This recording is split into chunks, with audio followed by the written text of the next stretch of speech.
It's only a short trip from Beijing to one of China's most popular attractions. Millions of tourists come here every year to see the Stone Dragon, the Great Wall of China. Most of the people walking on the Great Wall here today will go home and say, I've been to the Great Wall of China. But the Great Wall is not a place. It ranges across the subcontinental expanse of North China. And along its course, many of the locations are seldom visited, and some are virtually unknown. In 1987, Lindsay fulfilled his childhood dream. He walked on the Chinese Wall, 2,700 kilometers. Only a few pictures remain from this adventure because his films were repeatedly confiscated. Foreigners were barred from many parts of China. Those times have long changed. China has opened up to the world, and an adventurer has turned into a scholar. Lindsay now seeks out traces of the Great Wall of China right across the country. 23 years after his first trip, he sets off again. Doing the same exploring 23 years later is really testament to the immensity of what we call the Great Wall of China.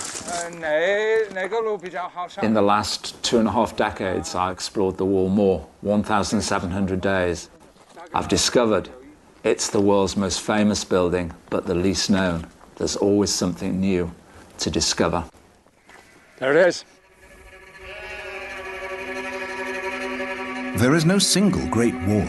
There are lots of walls in northern China, built by different dynasties for more than 2,000 years. William Lindsay is taking us to one of the most remote places, a 2,300-kilometer drive west of Beijing, to the city of Dunhuang. Into the Gobi Desert. Well, I'm nearly there, 75 miles northwest of Dunhuang. And it's a nice sunny day in the Gobi Desert, perfect conditions for exploring the Great Wall. In the shimmering heat, the dark ribbon along the horizon at first looks like a mirage. But these really are the remains of a wall, literally in the middle of nowhere.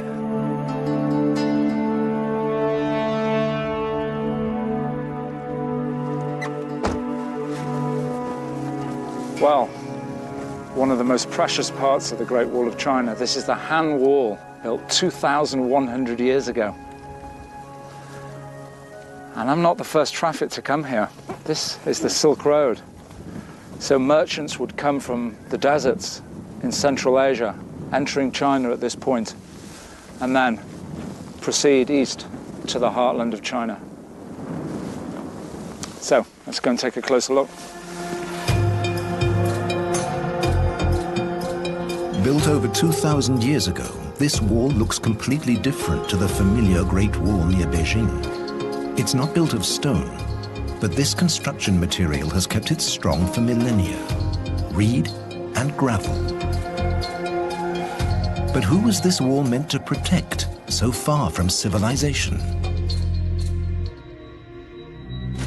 The Han Dynasty rulers wanted to open their empire to trade with the West. So they secured control of the eastern end of what became known as the Silk Road. The Han Chinese occupied the vital He-Shi corridor that runs along the Silk Road between the northern steppes and the Himalayan foothills. It's a real border, not just between peoples, but between lifestyle. The nomads of the steppe live in yurts, the traditional round tent. They live entirely from their livestock, wandering over the steppe. They pitch their yurts wherever they find grazing land for their herds.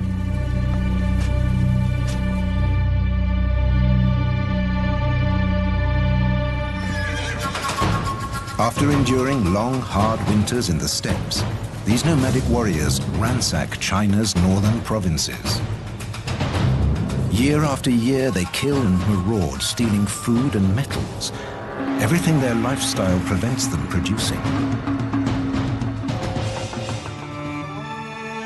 The Chinese regarded their empire as the cradle of civilization. According to their Confucian philosophy, it was the cultural center of the world. Appeasing the barbarians along the border by trading with them was out of the question. War was too expensive, so the Han Emperor decided to build a wall. How many people were involved in the construction of the Han Wall? No one knows for sure. Reliable sources quote the calculations presented to the emperor. If one soldier can build 3 paces of wall in 1 month, then 300 men can build 3 li, about 1.5 kilometers. That means 1,000 li, or about 530 kilometers, would take 100,000 men 1 month to complete. So far so good, and so many. Most of the soldiers were stationed at the towers. The towers had a dual use that made them most effective for defense.